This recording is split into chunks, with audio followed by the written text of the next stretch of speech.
بسم اللہ الرحمن الرحیم۔ اور یہ جو اہل بیت ہیں ان کو عنوان زندگی قرار دینا۔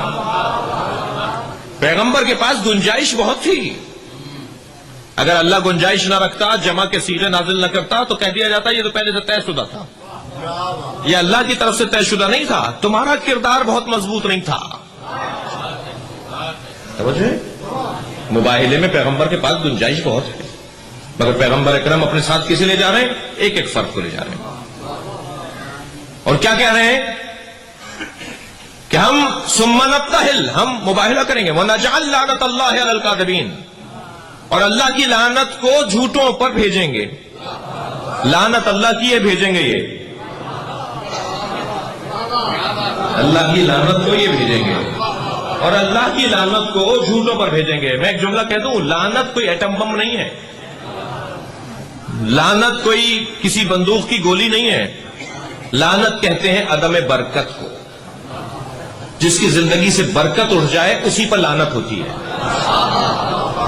اور جس کی زندگی میں برکت آ جائے اسی کو صاحب برکت کہا جاتا ہے، صلوات ہوتی ہے، درود ہوتا ہے۔ تو پیغمبر اکرم کیا فرما رہے ہیں؟ ثم نبتہل ونجعل لعنۃ اللہ علی الکاذبین، پھر ہم مباہلہ کریں گے اور کاذبین کے اوپر، جھوٹوں کے اوپر لعنت کریں گے اللہ کی۔ تو گنجائش تو بہت تھی پیغمبر کے پاس، پیغمبر اکرم نے اس اتنی بڑی گنجائش کے اندر ایک ایک فرد کو کیوں لے کر آئے؟ جملہ محسوس کریں عزیزان گرامی، سچے تو بہت تھے، ابو ذر جیسا سچا تو زمین آسمان نے نہیں دیکھا، سچے تو بہت تھے، لیکن سچے ہونا اور ہے، جھوٹوں پر لعنت کرنے والا اور ہے۔ جس نے زندگی میں 99 مرتبہ سچ بولا ہو اور 1 مرتبہ جھوٹ بولا ہو، وہ سچا ہے مگر جھوٹوں پہ لعنت نہیں کر سکتا۔ نہیں، میری بات نہیں جا رہی ہے۔ وہ 1 مرتبہ جس نے زندگی میں جھوٹ بولا ہے وہ سچا تو ہے، 99 مرتبہ سچ بولا ہے، مگر جھوٹوں پہ لعنت نہیں کر سکتا۔